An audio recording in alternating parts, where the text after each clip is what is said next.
Ну, что ты, братулец, Роуба Павел с города Лиды, поздравляю тебя с днем народжения. Желаю, конечно же, в этой прекрасный летний день побольше позитива. Поменьше негатива, верных друзей, товарищей, свойских братульцов, с которыми можно уебамбенить.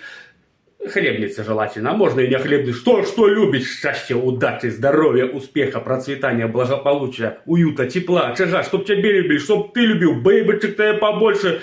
Ладно, тихо, между нами.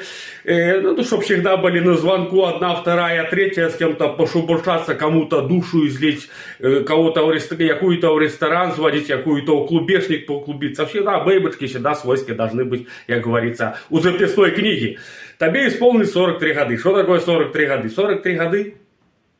Все самое цікавіше ждеть тебе упереди. Сегодня что надо делать? У тебя сейчас свойские грузовики занимаются свойскими движняковскими движениями на этих грузовиках. Что сегодня надо делать? Сегодня надо накрывать свойскую поляну по-любому, по-другому никак. День рождения за тебя отмечать никто не будет.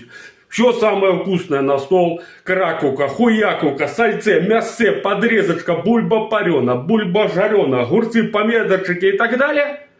Самое главное, чтобы было пойло, да желательно побольше. Ящики 3 бери там, позови братульцов, сеструльцов свойских, там 2-3 человека. Ну, чтобы на ящик наиближе было, чтобы тогда не бегать, потому что день рождения надо отметить так, чтобы запомнилось на весь год. И друзья, и сеструльцы, и братульцы, и друзья, и братульцы тебе всегда вспоминали и говорили: нихуя себе, вот это и он поляну накрыл, нихуя не помню, як пришел домой. С днем рождения, братулец, всего тебе самого найлепшего.